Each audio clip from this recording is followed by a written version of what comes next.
What's going on, guys? We're back in the venomous room. Well, I should say snake and reptile room, because today we're going to show you guys what is in this room that probably can't kill you. So all the non-venomous stuff. Let's check it out.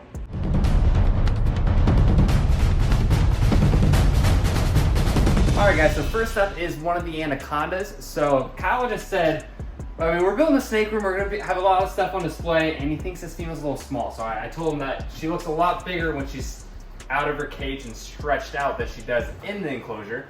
So let's go ahead and take her out and see just how long she is. Now she will get bigger, and this female is not super mellow, so what I want to do is keep her head off me. She's not too bad, like she won't strike at you, but if she puts her head on you, she definitely bites and tries to eat you. So let's see just how big she is. She's around the 10.5 foot mark, maybe close to 11 foot now. Yeah, so small. Small for a green anaconda, but I mean, she's still growing. Like I said, this is a young female. Anacondas grow really slow. She's probably, I mean, she's 5.5 years old now, and like I said, 10.5 foot. This is a good size for a first-time mother, which she is. But she'll continue to grow. I mean, probably in the next 2 or 3 years, she's really going to start putting on some size, because in the last year, she started putting on a lot of girth. The Baron's racer. Yeah, he's like, what is that? Yeah, she's not a giant like you see some other people have. Like I know Brian has a huge fat female, but then he also has the other female that just dropped slugs for him that I think is about the same size as this girl. But yeah, as you can see, she's definitely got some length to her. All we gotta do is really focus on getting her weight, but honestly, I don't like keeping them too fat. I like keeping them more on the slender side. I feel like it does them better health-wise. Keep them a little longer, a little more slender, but like I said, she's young, she's going to get way bigger. So I mean, let us know, guys, would you like to see her on display in the snake room that we're building, which you guys don't really even know what we're building in the snake room. You thought this was a snake room. Well, we're building something much, much bigger. So let us know if you'd like to see her on display. But let's go ahead and check out the next non-venomous snake. So next up is my little corner over here, which is the not so snaky corner.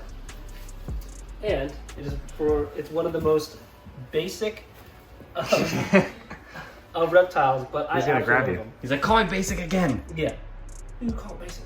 So this is a translucent bearded dragon. I think it's a hypo tiger or citrus or something of that sort, but I know it's translucent at least.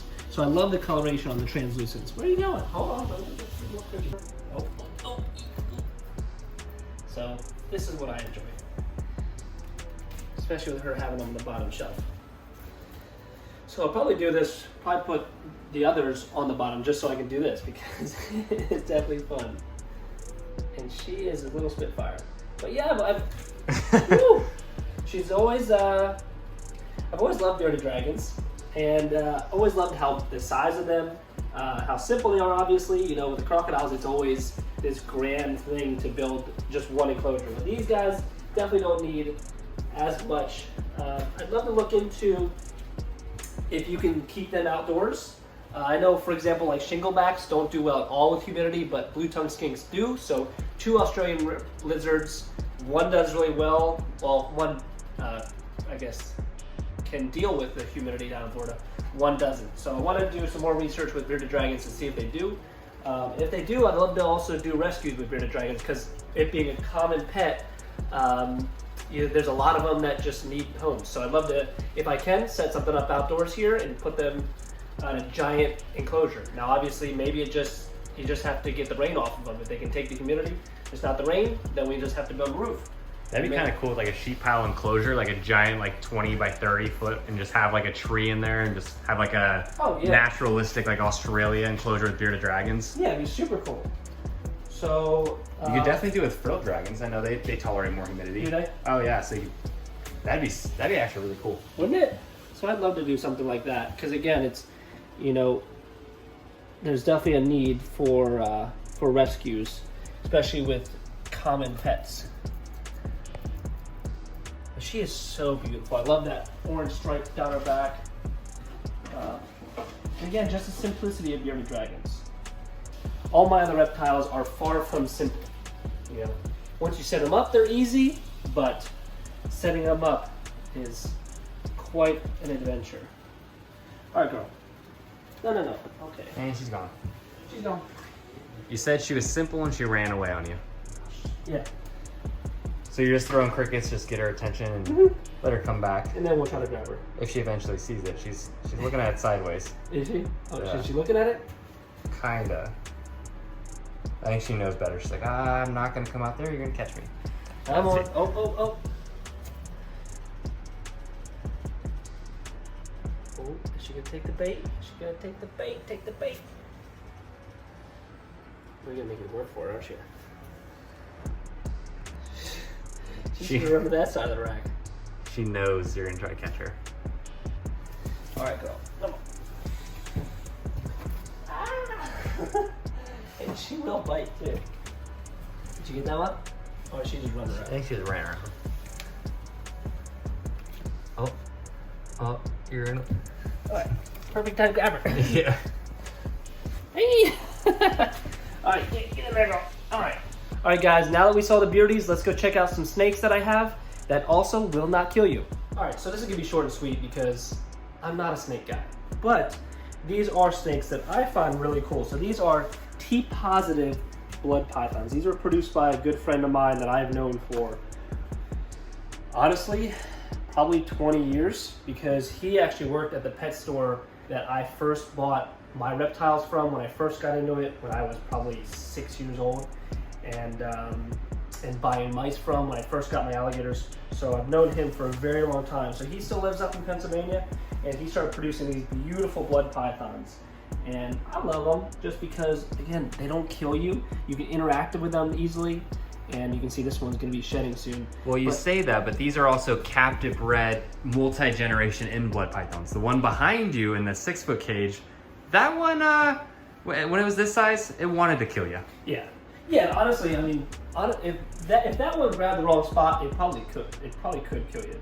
And I feel like if it hit like an artery or something. Oh, yeah. And that's the thing is like, you see a lot of times like weed tick bites can be, super severe. So I mean, that's a decent sized snake, and it obviously hits hard. So. Yeah, why don't you take her out and show us to the side? Yeah, no. We'll grab her real quick. These ones are very, very cute. Now this one has a little bit of a defect on his eye, but it's actually shedding out, so it's actually really coming. You really rarely notice it anymore. Yeah, it's gotta go with different color and scalation on its eye. But it's actually doing really well. But yeah, these guys are cute little things. It's, again, it's the simple things. It's the simple things when you go from building these super complex crocodile enclosures and dealing with these very intelligent species of reptiles. It's sometimes nice to just work with the bearded dragons and the blood pythons in the world. Alright, so you just saw the little baby albino bloods. This is my female blood. She's about 12 years old now. And like I mentioned, she was farm bred, or basically those things are like imports. So she wasn't very nice at all as a baby. I have worked with her quite a bit, but I did notice since I've had her in here and not in a rack system, she's just a little bit more timid and scared. So let's see. So she's breathing. So basically what I'm trying to do is read her body language. And once she realizes I'm not going to be a threat, let her smell my hand. So you'll see a little bit of a shift on her. So now she's like, okay, not food, not threat. I recognize your smell. Now what I'll do is I can move her around and give her a little scratch on the neck. She's like, what are you doing? What are you doing to me? And then now I can pull her out. Like I said, I've had this animal for 12 years now. Big female blood python. She's probably 5.5 foot long, I would say. Easy 5.5 foot. But this is what it shows you, like even like basically almost a wild caught farm bred blood. With enough work with these animals, I mean, they really calm down. I mean, I could kiss her on the head. I used to do it when I had her in her other cage. Just for some reason, she doesn't like being more exposed to where she sees things walking by her. So one of the different changes we're gonna do is we'll probably get her back into some sort of rack system or some sort of cage where she doesn't have as much visual stimulant. That way she's not stressed. But I've been trying to keep her to where she just doesn't see much walk in front of her. But there's the big female blood, and I think we have a couple more snakes that are non-venomous in here to show you. So let's get her put back away. So next up we have Barron's racers. This little green one is the male. So they're a rear fang venomous snake. So basically what that means is the fangs are in the back of the mouth, pretty much right underneath their eyeballs is where the fangs are. So for them to, quote unquote, inject you with venom, they would have to chew into you. And like, let's see, so I can get a close up. So right underneath the eyeballs is where the fangs are. Now these guys don't have fangs like any of the cobras or vipers. So basically how their fangs work, instead of being like hypodermic needles that inject venom into you, rear fang snakes, the venom drips down. They don't have the same delivery system, which makes them a little less worrisome for humans. As well as these guys, their venom toxicity isn't very strong. Consider them closer to like a hognose snake. And now here's the female. She about to shed though? She is in shed. So her eyes are blue. So she's gonna be a little bit more sensitive to touch. We'll grab her out so you can take a look at her. So she's pretty drab right now. She's not as pretty as she normally is. You can see her eyes are completely opaque or blue.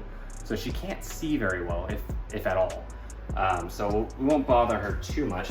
But these guys are awesome. I know I've had a few people reach out to me and ask when I'm gonna be producing these, and I hope to produce them next season. Just because there's a lot of moving around with them, so they didn't actually breed this year for me. But I usually can breed them every year. So I'll probably cycle them this winter, get them together in spring, and should have babies next year. So let's get to the next species of snake in here. All right, guys, now I know these get overlooked a lot once you get into like the venomous world or different types of like larger snake keeping, but these are ball pythons. Now, believe it or not, I used to breed these guys back in the day. I bred a ton of ball pythons and I love them. I mean, these guys are just so mellow, so calm, very manageable size. I mean, as you can see here, here's a female and a male. And this is almost a breeding size female. So she's got a little bit more size to put on, but she'll be ready to go.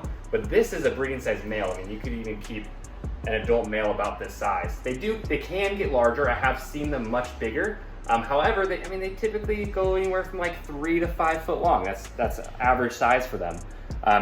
And these two, this one on the right, this female, this is an albino het pied female, and this male is a visual albino pied. Now, I really like the pieds, the albinos, like the clowns. I like all the recessive stuff.